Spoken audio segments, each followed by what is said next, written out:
Welcome to A Course in Miracles, the practice. Understanding is not necessary to apply these daily practices. As you practice this daily, understanding will come. Some of the exercises, all of which are simple, over the next 365 days, your mind will want to resist. Practice them anyway.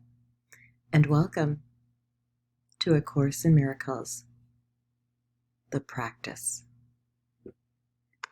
Welcome to A Course in Miracles, the practice. Today we're on practice prompt 166, and the prompt for today's practice is, I am entrusted with the gifts of God.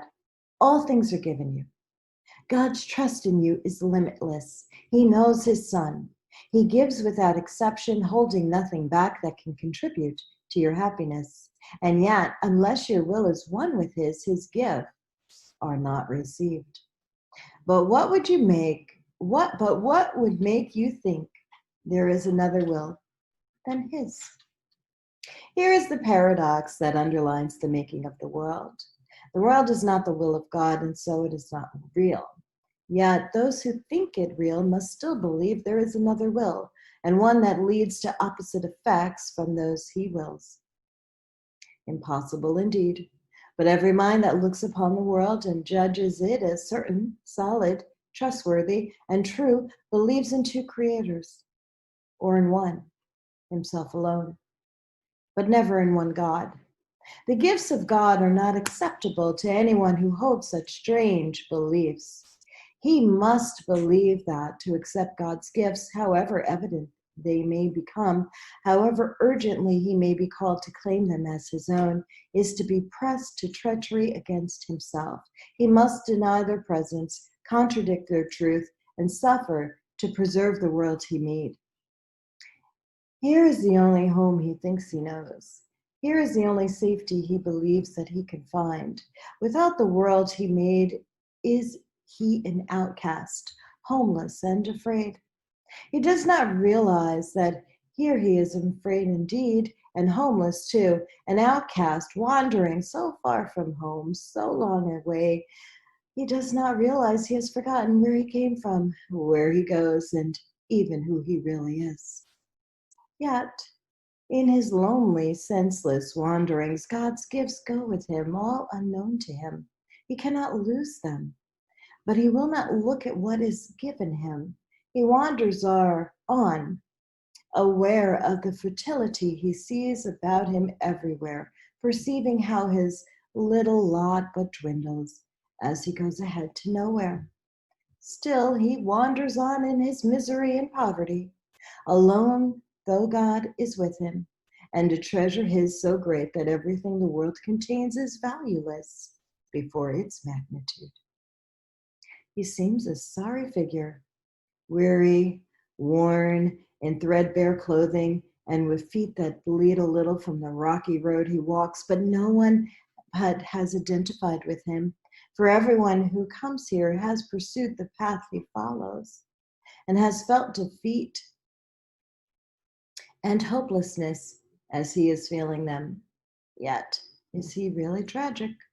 When you see that he is following the way he chose, and need but realize who walks with him and open up his treasures to be free.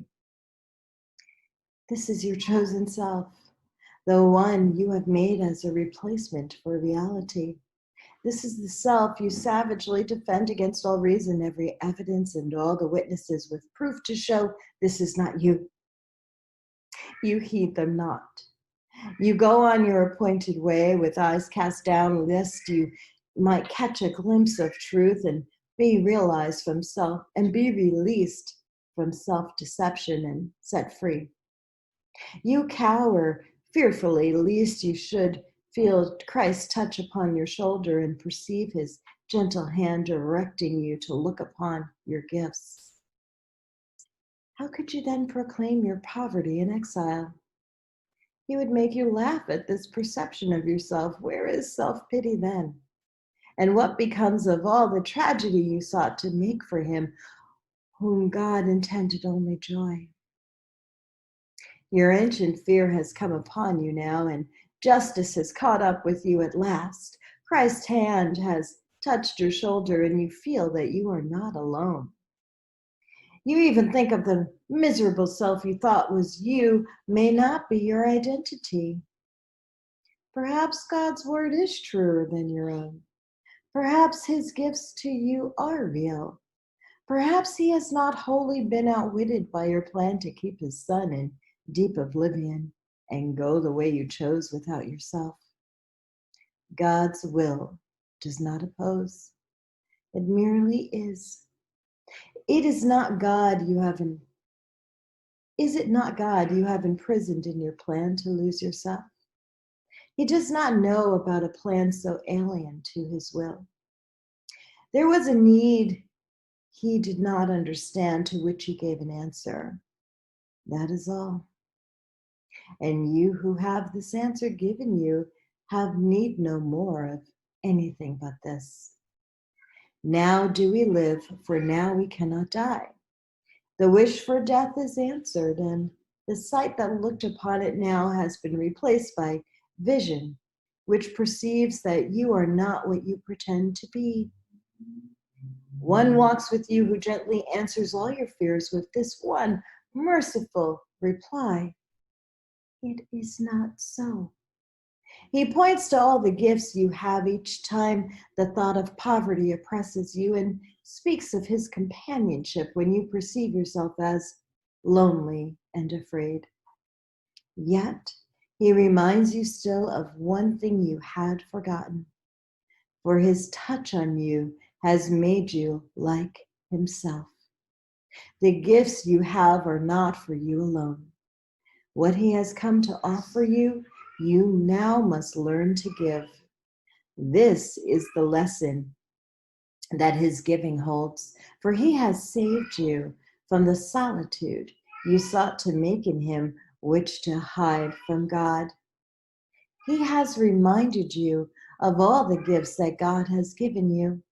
He speaks as well of what becomes your will when you accept these gifts and recognize they are your own. The gifts are yours, entrusted to your care, to give to all who choose the lonely road you have escaped. They do not understand, they but pursue their wishes. It is you who teach them now. For you have learned of Christ, there is another way for them to walk. Teach them by showing them the happiness that comes to those who feel the touch of Christ and recognize God's gift. Let sorrow not tempt you to be unfaithful to your trust. Your sighs will now portray the hopes of those who look to you for their release. Your tears are theirs. If you are sick, you but withhold their healing. What you fear but teaches them their fears are justified. Your hand becomes the giver of Christ's touch.